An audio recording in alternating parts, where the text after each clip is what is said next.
They didn't replace me. They tried to overwrite me. I'm Miles Ashford. I spent 16 years as lead systems architect for a logistics software firm that billed itself as the future of supply chain optimization. I'm the guy who designed their entire integration layer, every API handshake with vendors, every security protocol between regional hubs, every encryption key that made their SaaS platform the industry standard for freight consolidation and real-time tracking. When I joined, we were 5 people in a rented office over a strip mall in Omaha, eating gas station sandwiches at 2 a.m. while patching bugs live in production. I remember coding so long my fingers locked up. That was before the investors, before the board, before the brand videos on LinkedIn with the CEO using words like synergy and frictionless. They forgot who built the skeleton they draped all that corporate muscle on.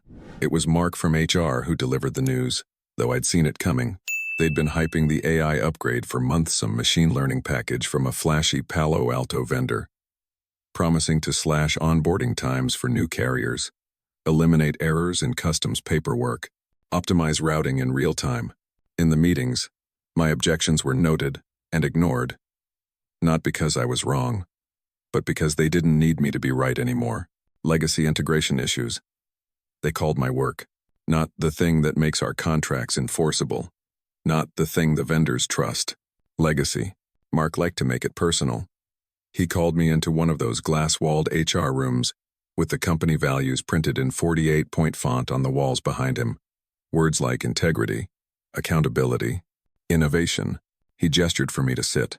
The chair was lower than his by design. He didn't even try to smile. "Miles," he said, folding his hands like a Sunday school teacher, "we're evolving. Your role has plateaued. We're prioritizing AI implementation and need team members who can adopt a forward-thinking mindset." It's not personal. It was personal, of course, not because of the words he used, but the words he didn't. I didn't argue. Didn't ask about my severance package. I let him read his little HR script about next steps, while the security guard stood outside pretending not to listen. I didn't say anything as he slid the NDA across the table. The irony wasn't lost on me. They wanted me to sign away my right to discuss trade secrets they no longer considered mine. I picked up the pen, twirled it once, set it down. "No, Mark," I said. He blinked. He wasn't used to no. I left my badge on his desk, walked past reception without acknowledging the new AI project manager who'd replaced me before they even fired me. She didn't meet my eyes. I didn't need to see the back-end code to know it was stitched together from vendor libraries I'd personally certified. He didn't even stop at me desk. Everything important was already gone. Not from spite, from habit. I never left anything on the corporate servers I didn't want copied. The last thing in my pocket was a flash drive I'd kept on my keyring since the first onboarding meeting with our biggest vendor. The drive wasn't the asset. It was the reminder. I went home, unlocked the old safe in my basement, pulled out the original onboarding contract. It wasn't even on fancy paper, just standard legal stock, but it had something no AI could replicate. My signature. They called it an integration protocol in the contract. Buried in the appendix was the clause I'd insisted on when we were still small enough that everyone in the company had to sign off on legal changes. It read, in plain, unambiguous text, "Any material changes to the integration architecture require the original author's review and signature.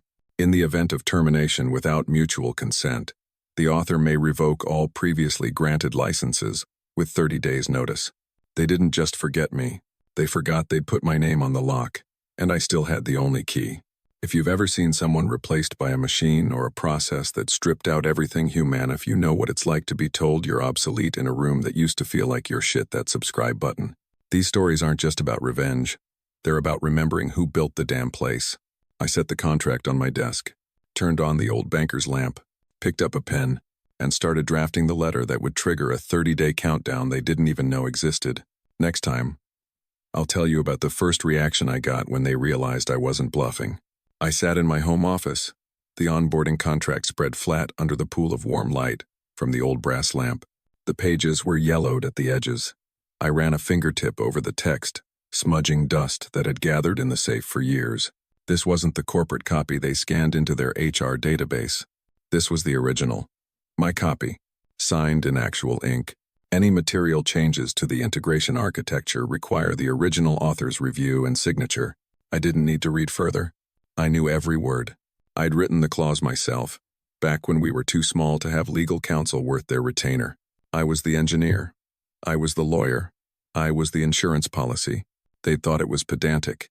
They let me put it in because they were desperate for my integrations to work with vendor systems that hadn't been updated since the Bush administration. Back then, our biggest challenge was getting small regional trucking companies to adopt real-time tracking. They didn't trust cloud dashboards. They wanted printouts, invoices they could staple to a clipboard.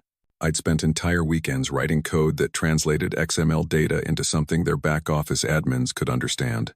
They didn't want to pay extra for vendor onboarding, so they made me promise in writing I'd keep all the integration keys documented and verifiable. That was their fear at the time, losing the keys. So I gave them control, but only with a catch. They'd forgotten the catch, or maybe they'd seen it in a PDF and decided it was a legacy artifact. People like Mark didn't read details. They didn't understand how compliance worked. They thought they could replace a 16-year knowledge base with a half-trained machine learning model and a guy in a suit who could say synergy without gagging. I turned the page carefully. There it was in plain text.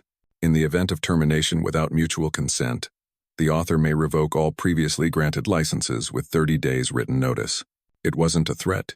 It was a condition, a switch I could flip. They fired me with a smug smile. They didn't negotiate. They didn't even pretend to respect what I'd built. They issued an NDA and thought that ended it. But NDAs don't override contracts that predate them, especially not one that was countersigned by 2 board members who still thought the company was a scrappy little startup and not a bloated venture-backed monstrosity. That clause wasn't buried in legalese. It was the cleanest line in the whole document, because I'd written it for idiots who didn't want to pay a lawyer to interpret it. Any material changes. Termination without mutual consent. No AI system could change the fact that firing me had triggered that clause like a tripwire. I sat back in the chair, exhaled slowly, let the silence of the room wrap around me. No more server room hum. No more HR voice telling me about plateaus in my career. Just the ticking of the old wall clock. The house felt like mine, in a way the office never did. On my desk, next to the contract, sat the flash drive I'd carried like a talisman, not because it had anything critical on it, because it reminded me of why I'd built the system in the first place, to make something no one else could easily break or steal. They thought they owned my integrations. They thought they could fire the human, keep the architecture, and call it progress. But code isn't the only thing that matters. Documentation matters. Contracts matter. Signatures matter. A signature isn't just ink. It's authority. They forgot that. They forgot me. I stood up, walked over to the old safe again, pulled out the black leather portfolio where I kept other records, vendor onboarding forms with my notes in the margins, invoices showing which partners insisted on my sign-off before trusting the new API gateway, emails I'd printed because I'd learned too many times that digital copies vanish when convenient, all the evidence I'd ever need to prove what integration really meant. They digitized so much they forgot paper still wins in court. I laid the papers out, forming a timeline only I truly understood. The company's entire value proposition was seamless logistics. If that fell apart, so did their contracts. And if I revoked the license, no vendor would risk using an unlicensed integration gateway, especially not with liability clauses about secure transmission of shipment data.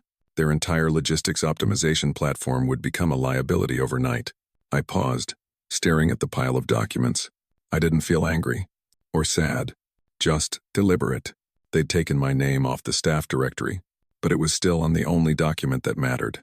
I sat down again, flipped open my notebook, wrote in block letters at the top of a clean page, 30-day notice of license revocation. I tapped the pen twice on the desk. Time to get this certified. Next time, I'll tell you about drafting the letter they couldn't ignore. I sat at my desk with the onboarding contract open beside me like scripture. It felt almost ceremonial. Pulling out the legal pad and writing in block capitals across the top of the page, notice of license revocation. 30-day clause. My handwriting was deliberate, slow. I wasn't in a hurry. They'd built their empire on the illusion of speed automated dispatches, instant delivery times, optimization dashboards that promised miracles. But the legal system didn't care about their speed. It cared about signatures, dates, certified mail receipts. I flipped back to the original contract, scanning the precise language again. In the event of termination without mutual consent, the author may revoke all previously granted licenses with 30 days written notice. No ambiguities, no qualifying phrases. It wasn't a negotiation. It was a built-in kill switch. I copied the clause verbatim into the notice, not because they needed reminding Mark wouldn't even read it, but because I needed it in the letter. Documented, permanent, inescapable. I described the breach. Termination without mutual consent. Cited the date on Mark's layoff email, his polite little dagger. Declared that effective 30 days from the postmark date, all integration licenses granted under the onboarding agreement would be revoked. The language was clinical. No threats. No insults. Just compliance. I paused before signing. The pen hovered above the page. For a moment, the weight of it all pressed against me. 16 years of building trust with vendors, of convincing skeptical logistics managers that they could rely on our integrations. My name had meant something back then. It still did. That was the point. I pressed the pen down and signed. Miles Ashford. A signature isn't just ink. It's authority. I slid the paper into the envelope. Careful not to smudge the fresh signature, I sealed it with an audible crackle of glue. Then did it again. And again. 10 envelopes in total, one for each board member at their listed personal addresses, plus the CEO's private office. Not to HR, not to legal. Straight to the people, with fiduciary responsibility. I wanted them to see their names on the address labels. I wanted them to know this wasn't some performative email they could reply all to with polite evasions. This was real. Paper. Ink. Law. I double-checked each address. Printed them on heavy Avery labels because even the presentation mattered. They'd taken the time to fire me in person. I'd take the time to fire them back with precision. When I finished stacking the envelopes, I sat back and let the silence settle. The old banker's lamp hummed faintly, a relic from another era. Much like me, they thought. But old didn't mean obsolete. Old meant prepared. I gathered the stack carefully, placed it in my worn leather messenger bag, next to the flash drive, next to the contract, next to the proof. I walked out to my car without ceremony. It was late afternoon when I pulled into the post office lot. The sun cast long lines across the faded asphalt, making the place look even older than it was. A family was leaving with a stack of Christmas packages. An elderly man was filling out a money order at the counter. Nobody noticed me walk in with my briefcase of slow-burning destruction. At the counter, I set the stack of envelopes down. The postal clerk raised an eyebrow. "Certified mail?" he asked. "Return receipt requested," I said. He nodded, slipping into professional monotone as he started processing them. One by one, he applied the green certified stickers, scanned them into the system, printed the receipts. Thud. The big date stamp crashed onto each form with satisfying finality. Thud. Thud. Thud. If there's a more honest sound in the American bureaucracy, I don't know it. That stamp was the starting pistol for my 30-day clock. I watched him work in silence, felt the steady calm settle in. No adrenaline, no triumph, just inevitability. They would receive these in neat, official envelopes. They'd roll their eyes, call it petty, call it a bluff. HR would laugh about it in their Slack channels, maybe even shred it theatrically in front of a few executives. That was fine. They didn't have to believe it. They just had to sign for it. The law didn't care if they respected me. It cared that they'd been notified. When the clerk finished, he handed me the stack of receipts. I folded them carefully into my wallet. Physical proof. Unarguable. He offered a polite, "Have a nice day," without irony. I nodded, walked out into the cold fading light. As I stepped back into my car, I looked at the receipts in my hand. Each one was a promise, not of revenge, but of consequences. If you've ever watched someone get replaced by a process, or an algorithm, or a boss who never even learned what they actually did, if you know that quiet, sick feeling of seeing a human reduced to a line item, go ahead and hit that subscribe button. These stories aren't just corporate drama. They're warnings. I put the key in the ignition. The envelope's now out of my hands. The system would deliver them for me. They had 30 days, and the countdown had already started. Next time, I'll tell you how they reacted when the first envelope landed on a board member's mahogany desk. I didn't watch the tracking numbers like someone waiting on a package from Amazon. I knew exactly how long certified mail took to land on a mahogany boardroom table. 2 days, give or take. The USPS might be slow, but it was thorough. Every green receipt would come back to me stamped, dated, and initialed by someone who wasn't even thinking about what they were signing for. The 30-day clock didn't start when I mailed them. It started when they took possession. That was the beauty of it. Their entire strategy for ignoring problems relied on email spam filters, unread Slack pings, and legal counsel trained to wordsmith deniability into every sentence. Certified mail didn't care about deniability. It cared about signatures. I spent the first 48 hours gardening, literally, turning over soil in the backyard, planting seedlings for the coming season. Cold wind cut my face as I worked, but it was grounding. There's something clarifying about pulling weeds while a corporate machine somewhere starts to realize its operating manual has a missing page. By the time the first envelopes arrived, I was back at my desk, reviewing old vendor agreements. A few still had my original API key authorizations attached. Some even had contract appendices specifically referencing my name as the contact of record. I flagged them all. Evidence wasn't a thing you built in a day. It was accumulated like sediment. I heard about the first reaction from someone still inside. They didn't call me. Too risky. They sent a message on Signal. Board got your letter. HR calling it a nothing burger. Mark says you're bluffing. I wasn't surprised. They were arrogant. But more than that, they were busy. Busy managing quarterly earnings calls. Busy selling the story of a frictionless AI transition to investors. Busy pretending they were too modern to worry about contracts drafted when people still used fax machines. Mark in HR was the first line of defense. He prided himself on controlling the narrative. I'd seen him do it for years. He'd bury grievances in jargon. Strategic realignment. Performance plateau. Evolutionary role reassignment. Beautiful words that turned human cost into corporate poetry.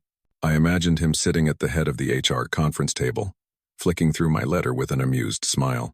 He'd perform for his team, roll his eyes, make a joke about old Miles and his Napoleonic fantasies. They'd shred the letter after the meeting, or think they did. That's how these things always went. A grand gesture of disdain that felt empowering in the moment. But those green USPS receipts didn't get shredded. They got filed, logged, not by HR, but by legal, because legal didn't care about Mark's sense of superiority. They cared about process. I imagined the envelope being dropped on the CEO's desk. He'd flip it open, see my neat block print, and exhale through his nose. The letter wouldn't scare him. He'd be annoyed that he even had to read it. They'd dismiss it in a single Slack thread. Number. Leadership updates. Mark. VI. Ashford sent some certified tantrum to the board. CEO. Ignore it. He's bitter we upgraded him with AI. General Counsel. Let's keep copies. No action recommended at this time. CFO. Noted. Moving on. But keep copies was the tell.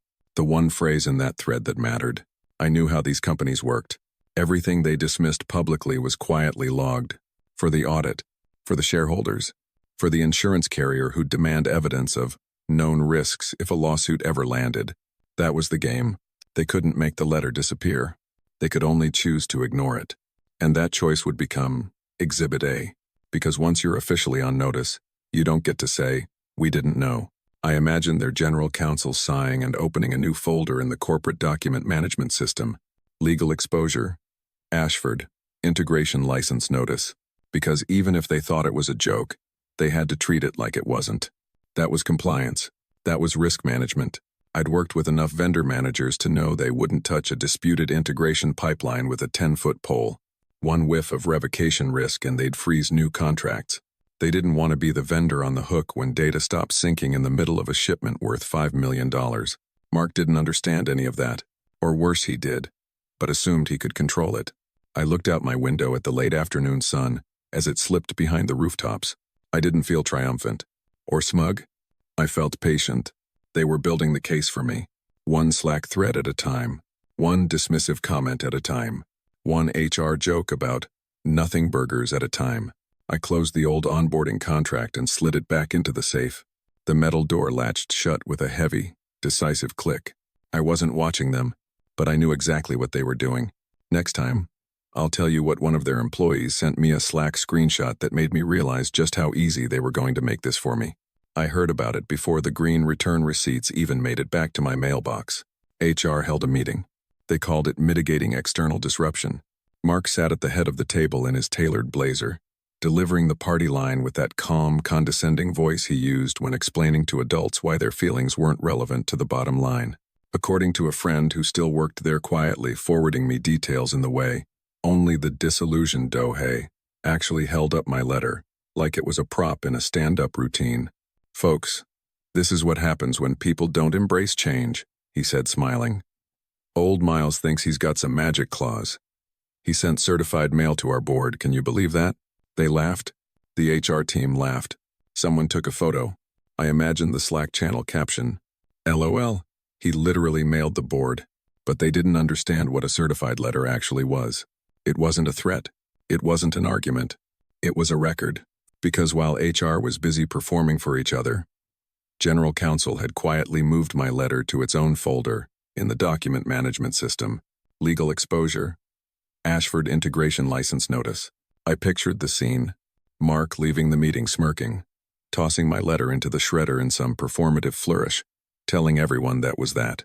Meanwhile, one of his own HR analysts who'd been instructed to just forward all external threats to legal had already scanned it, attached it to an internal ticket, and archived it per compliance policy. They could shred paper. They couldn't shred process. When I got the signal message describing the meeting, I didn't smile, but I felt a kind of cold, solid satisfaction settle in my chest. They were helping me. They didn't know it yet, but they were writing my narrative for me. One of the HR staffers even pinged legal in Slack the day after. "Hey, do we need to reply to this certified thing, or can we ignore?" Legal replied, "Log and preserve. No response necessary yet. No response necessary yet." I couldn't have drafted better testimony if I'd tried. It was all so efficient. They had standardized processes for ignoring things they didn't want to confront. That was their real weakness. They weren't evil geniuses. They were overworked middle managers with too many tabs open. I sat at my own desk at home, reading those forwarded snippets, the old contract spread beside me with its margin notes from 12 years ago.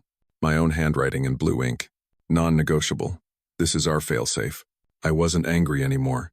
I was reminded why I'd insisted on it in the first place. Because I'd seen this coming. Not them specifically, but people like them. People who thought integration was just a diagram on a PowerPoint. Who saw words like revocation and thought that was a joke.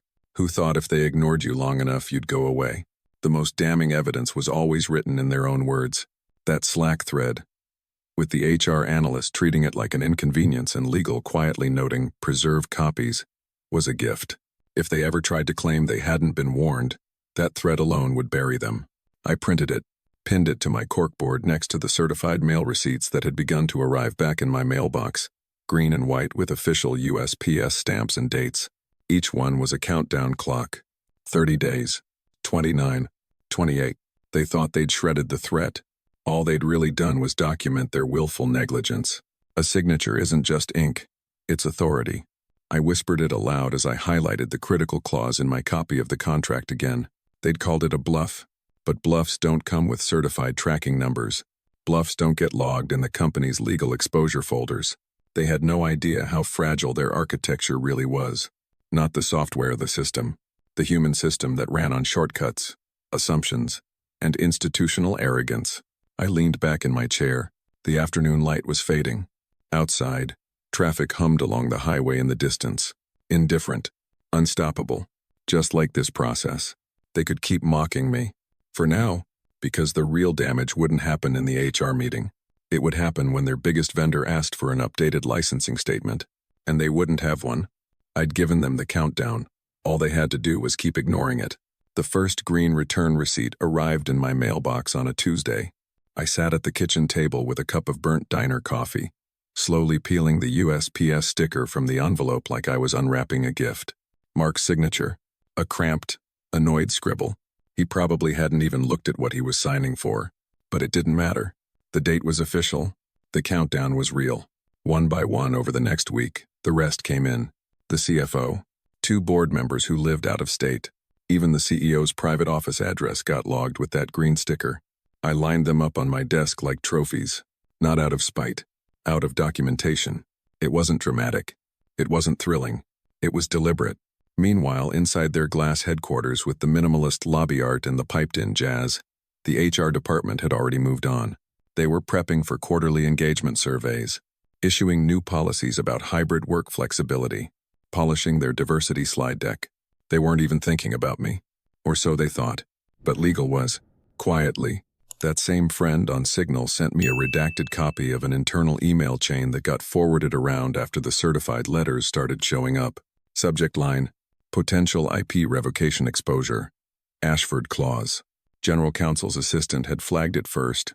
Not urgent, but recommending logging this in legal exposure. Contract clause appears to allow unilateral revocation with 30-day notice. Reviewing risk level. No panic. No drama. Just procedure. The best part? It wasn't even Mark's idea to forward it. It was someone 2 layers under him who didn't want it blowing back on them if it turned into a lawsuit. HR laughed in the Slack channels. But legal had a folder. That was always how these companies fell apart. Not with a single catastrophic error, but with tiny misalignments between departments who didn't talk, except through memo attachments and forced smiles in the break room. I watched them in my mind's eye. Legal highlighting my clause in the scanned contract PDF, dropping comments in the sidebar. Review impact on active vendor contracts, any counter-signature requirement to mitigate. Escalate to outside counsel if triggered. It was beautiful, clinical, everything I'd designed it to be. Because while HR called it a bluff, legal's job was to assume it wasn't. That was the rule. You never ignored certified mail. And then the vendors noticed. It started small. A contract renewal request from a mid-size West Coast freight broker. They'd been burned before on sloppy licensing transitions, so they asked the standard question in due diligence.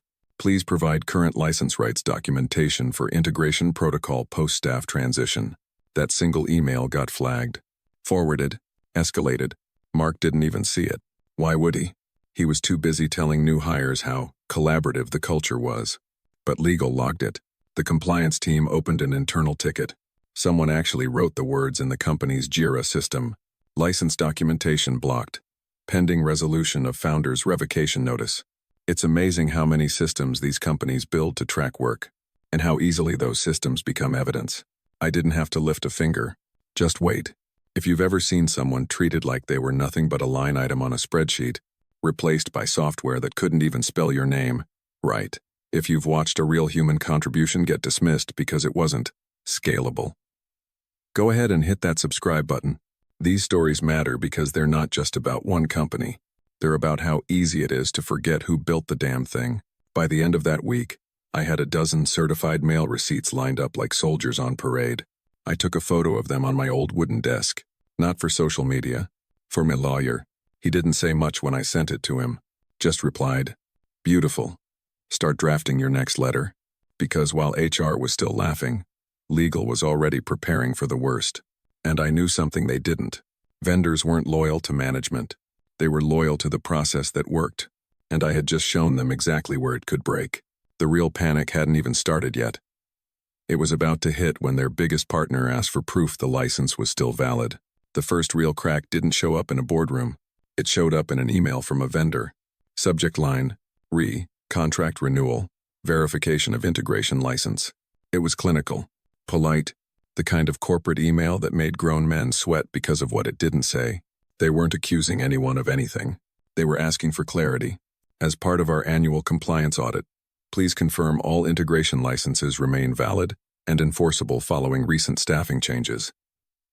Please attach updated documentation. That one question cost them $50 million.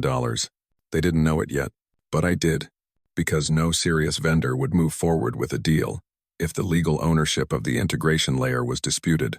Not in an industry where one bad data handshake could derail a port schedule or misroute millions in freight. I pictured legal reading that email, pinching the bridge of their nose, forwarding it with the subject: "For urgent review, vendor licensing inquiry." I didn't have to be in the room to know exactly how it went.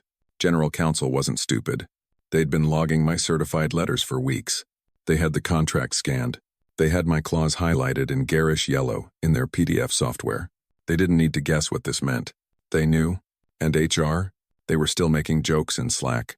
One message got forwarded to me. "Lol, remember when Miles sent actual mail? What is this? 1997. They were so busy laughing at the medium they didn't see the message. Meanwhile, Legal was busy writing a memo, a careful, bloodless analysis of the risk, based on review of onboarding contract. Section 4B. Termination triggers potential unilateral license revocation by author. Notice served via certified mail acknowledged on dates. Vendors may challenge integration security or withhold renewals pending clarification of ownership, recommending board-level review and outside counsel opinion. That memo wasn't dramatic. It didn't use words like disaster or catastrophe. It didn't need to. It just had to exist.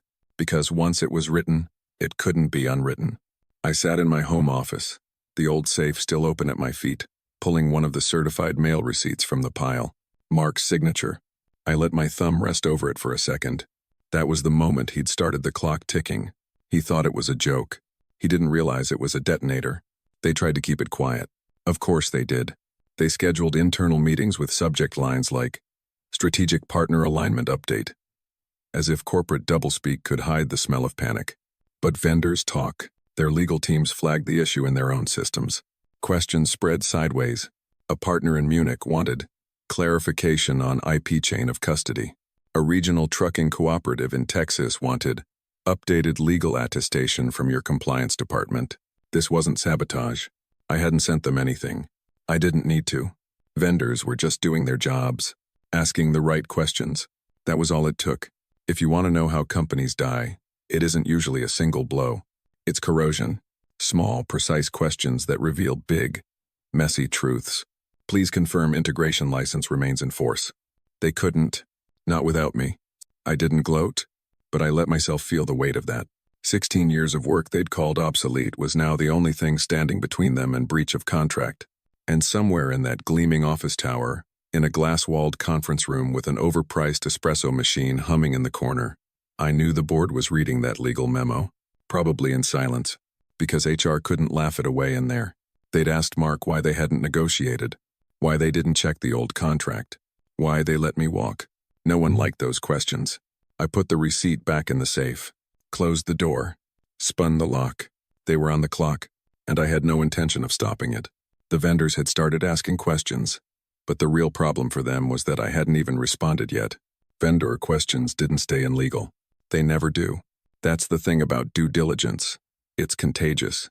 One partner flags an issue, and their entire supply chain wants the same answer.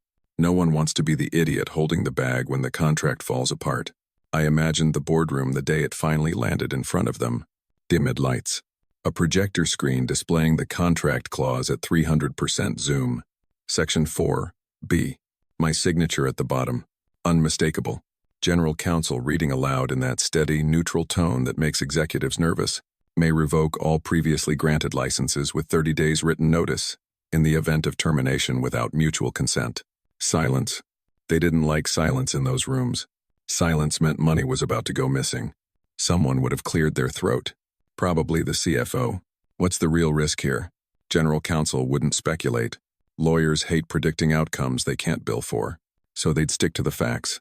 He has sent notice. It was received and logged. Vendors are asking for attestation of license integrity. We do not currently have an uncontested claim to the license post-termination. They wouldn't say it was Miles Ashford's fault. They wouldn't say it was Mark's either. Not yet, but they'd be thinking it. Another board member would want options. Can we contest the clause?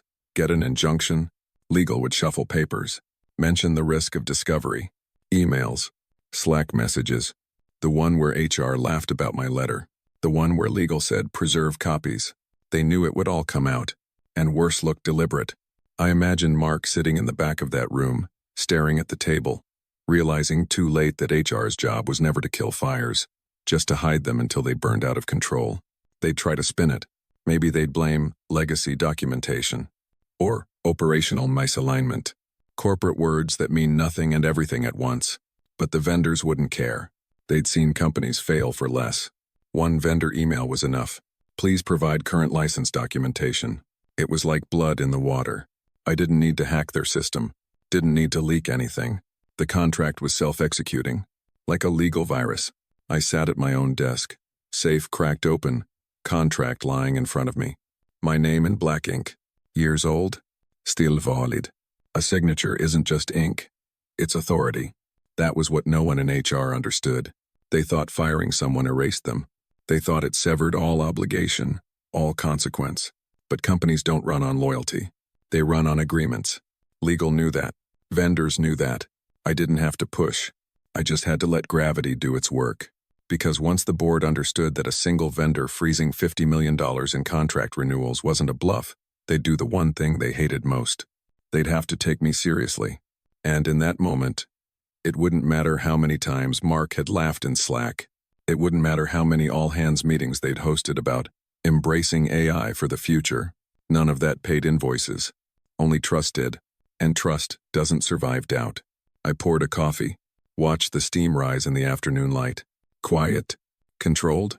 They'd call an emergency board meeting, because that's what they do. They don't fix problems. They form committees to measure them. They'd debate sending me an email, maybe even making an offer, but it was too late for that. I'd given them 30 days. They spent it mocking me, and the clock was still ticking. It didn't take long for the panic to migrate from legal's inbox to the boardroom projector. I heard they started with polite language. They always do. Potential contractual exposure. Strategic risk mitigation. Vendor relationship maintenance. But polite language doesn't change the math. One frozen contract was enough to blow a hole in the quarterly forecast. 2 would threaten their credit line. 3, they wouldn't survive it. So they talked options. Legal had laid it out in the simplest possible terms in their memo. We can contest the clause in court. High risk of adverse discovery. Or, we can attempt to negotiate a settlement with Ashford. I imagined the faces around that table. The same people who used to shake my hand call me the guy who makes the whole thing work. Now they were reading my clause like it was a ransom note. One board member apparently asked, "How did this get through in the first place?" The answer was there in black and white. My signature. Their counter-signature. Nobody thought it mattered at the time. I'd watched them replace entire teams with contractors. I'd seen them brag about optimized headcount in town halls while ignoring the hallway conversations about severance anxiety. They loved efficiencies they didn't have to think about. They forgot efficiencies have costs. And now that cost had arrived in the mail. Certified. Signed for. Documented. I leaned back in my chair at home. The safe door still swung open beside me.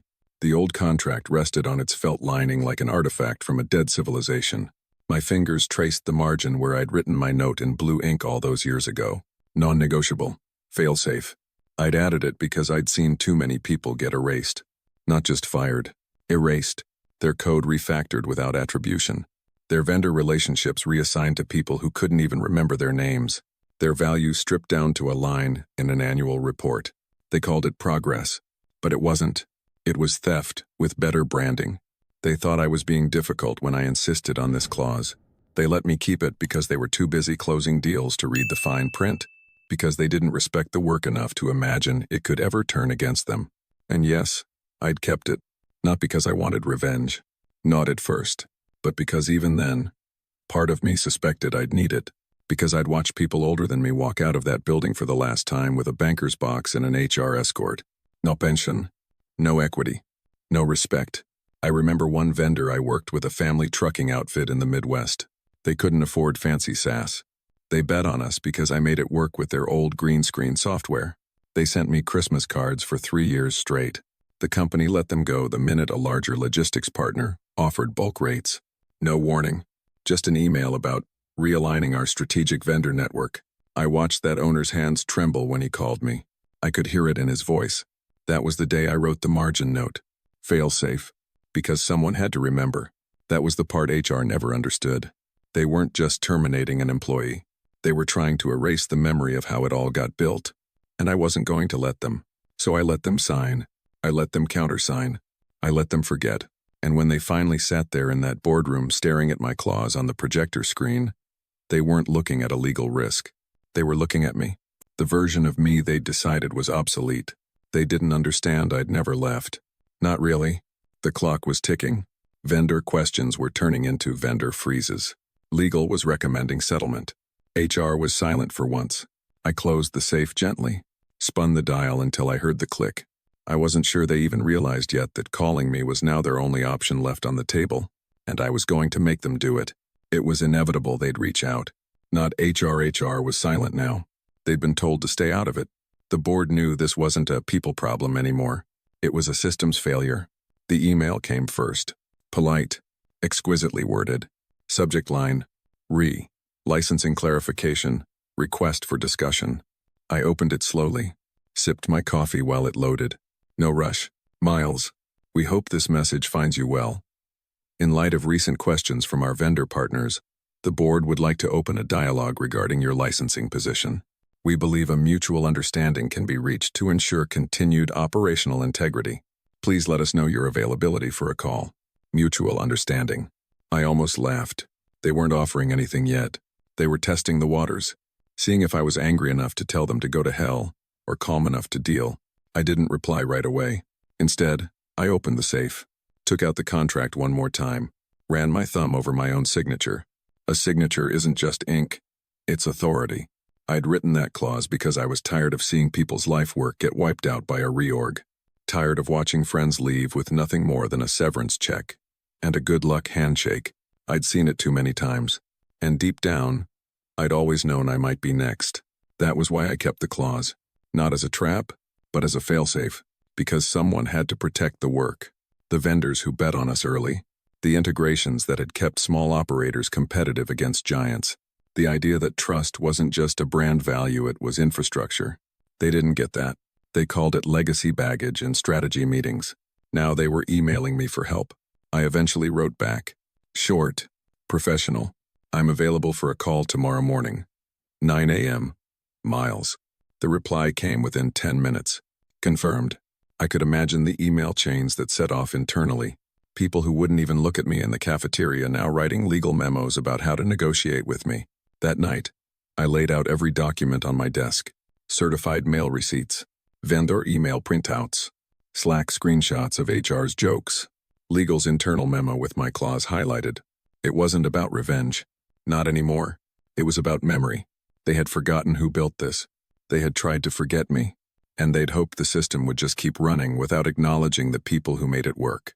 I wasn't going to let that happen. When the morning call started, I kept my voice calm, even friendly. I let them talk first. Polished language about aligning interests, minimizing disruption, preserving vendor confidence. I didn't interrupt, didn't challenge, just listened. Finally, they asked the question they'd all danced around. Miles, what would it take for you to rescind the revocation notice? I looked at the speakerphone, the little green light blinking, and for a moment, I thought about all the reasons I could have for refusing. Pride, anger, vindication. But that wasn't why I'd fought. I hadn't triggered the clause to destroy them. I'd done it to make sure they couldn't erase the truth of how it was built. So I spoke. Even. Measured. First, you're going to stop pretending this was a misunderstanding. Silence. You'll acknowledge in writing that the licensing clause was valid, that you received notice and chose not to act within 30 days. I heard someone shift in their chair. Second, you will reinstate vendor access immediately and guarantee their integration continuity without pushing them to renegotiate under duress. They tried to interject. I kept going. Third, you will formalize a permanent compliance role with independent oversight. So this doesn't happen again. I'll nominate the first director. Silence. Legal was scribbling notes. Fourth, you will agree to a licensing structure that recognizes the original design team's contributions in perpetuity. I paused, leaned back, looked at my old contract spread before me. I don't want to be paid off. I want it remembered who built this. They didn't respond right away. I didn't rush them, because they didn't have any other option. They'd called me thinking they could negotiate me down. Instead, they'd realized I was the only one in the room writing the terms. They didn't say yes right away. Of course they didn't. It took them another day of back-channel calls, board votes, legal red lines, but they came back, because they had no other option. I got the second call at 8:02 the next morning. Their general counsel this time, voice steady, measured, trained to sound like he wasn't conceding, even as he surrendered. Miles, we've reviewed your conditions. Pause. We're prepared to accept them. With minor clarifications. Minor clarifications. Lawyer code for saving face. I didn't interrupt. Let him talk. He laid out the legalese. The board had voted to approve a formal reinstatement of the license. Recognizing the clause's validity, they would issue written notice to vendors, guaranteeing no disruption, no forced renegotiations. They would establish an independent compliance director, And, as part of the settlement, the company would acknowledge the founding team's contribution in perpetuity in all integration documentation. Not payment. Recognition. I asked one question. Will it be public? He hesitated. We would prefer to keep settlement terms confidential. I exhaled slowly. Then we don't have a deal. Silence. Miles, the board won't sign off on that. Then the vendors won't sign your renewals. Silence. He didn't argue. Didn't try to threaten. He knew. Because it wasn't about me. It was about the hundreds of integration points buried in their client contracts. And those vendors were watching. They needed certainty. And I was the only one who could give it to them. Finally, he exhaled. Understood. It wasn't angry. It was resigned. Because they weren't negotiating with me anymore. They were negotiating with reality. We drafted the language together.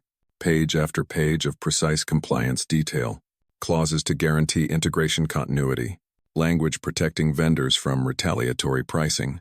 A section that named me and my team as original architects of the protocol, with licensing acknowledgement in perpetuity. They even offered me a seat on the newly mandated Compliance Oversight Committee. Not as an employee. As a founder. I sat at my desk. Safe door opened beside me. The old contract lay in my lap. Margin notes in my own handwriting. Fail-safe. For a long moment, I didn't feel triumphant. I felt responsible. Because the truth was, I'd helped build the very system that tried to erase me. I was the one who wrote the integration framework to be modular enough to swap teams in and out like batteries. I'd given the company the roadmap to automate onboarding, replace vendors, scale without ever stopping to remember who actually made the system work. That efficiency had made us rich. It had also made us cruel. And I'd let them do it. Because back then, it was easier to solve technical problems than human ones. That's what burned the most. This clause wasn't just a trap for them. It was a confession from me. A line I'd written when I realized too late that you can't automate loyalty. You can't spreadsheet trust. You can't outsource memory. So when I insisted it be public, it wasn't out of spite. It was because the truth needed to be documented the way code needs to be documented, for whoever came next. I signed the final settlement draft, with steady hands, watched as the PDF generated with my name in the signature block, ironclad, enforceably. A signature isn't just ink, it's authority. They countersigned, reluctantly, but they did. And when the final version hit my inbox, I didn't save it in the cloud. I printed it, filed it in the old safe, where it belonged, because the system wasn't going to remember us. I was going to make damn sure it couldn't forget, and there was still one last meeting to attend, the one where they had to acknowledge it all in front of the board. The final meeting wasn't a negotiation. It was a formality. They'd already signed, but they needed it on the record. A video call this time. Board members in carefully lit home offices. General counsel in a suit and tie, even at 8 a.m. Mark wasn't there. HR wasn't even invited. The chairman opened it with a clipped voice. Let's make this official. Counsel, please read the settlement terms into the record. I watched on my screen, silent. My own face small in the corner. Legal did it professionally. No anger. No apology either. Just the terms. Licensing clause acknowledged as valid and enforceable. Notice received via certified mail on dates. Licensing rights reinstated unconditionally. Vendor access guaranteed without retaliation. Creation team contributions acknowledged in all integration documentation. Compliance Oversight Committee created with Mr. Ashford's nomination rights. I didn't interrupt. Didn't need to. When they finished, the chairman cleared his throat. Mr. Ashford, do you have anything to add? I leaned forward. Finger steeple. Calm. No additions. Just one comment. They waited. You called this a settlement. It's not. It's documentation.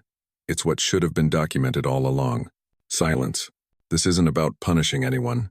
It's about remembering how it was built. And who built it. I watched them shift uncomfortably. Because this isn't the last time you'll be tempted to forget. Or the last person you'll try to erase. Nobody replied. They just sat there, hearing it. And that was enough. They adjourned without fanfare.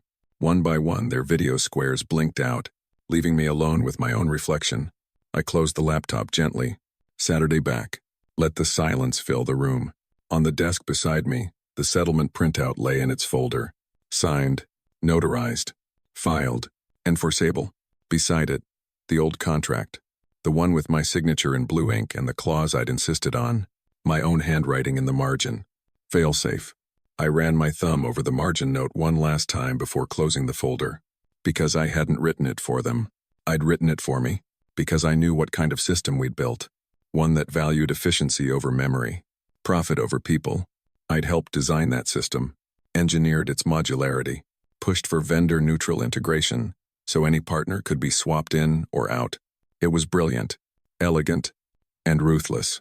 I told myself back then it was good business, that this was how you survived, but I watched it cut people out of their own work. Saw vendors who bet on us get underbid. Saw colleagues reduced to redundancies in HR reports. And when it was my turn, none of that brilliance mattered. They tried to erase me too. That's why I fought. Not to get back in, but to prove you can't just delete the person who wrote the code and expect the system to work the same. To prove that a signature isn't just ink. It's authority. It's a memory. So when they asked me what I wanted, I didn't ask for money. I asked them to remember. To write it down. Because systems forget. People forget. Documents don't. I stood up, crossed the room, opened the old fireproof safe, laid both folders inside. The green USPS return receipts, lined up like sentinels. My insurance policy. My confession. My apology. I shut the safe slowly until it clicked. Let my hand rest on it. Cold metal. Heavy. Permanent. Because some things should be hard to throw away. I exhaled. No satisfaction. No vindication. Just quiet. If you've ever watched someone get replaced like they were nothing, seen their life's work reduced to a line item, or felt that chill in your own gut wondering if you'd be next, know this story's for you. If you don't want to forget the people who made the places you work matter, go ahead and hit that subscribe button, because these stories deserve to be remembered. That's all I wanted, for someone to remember.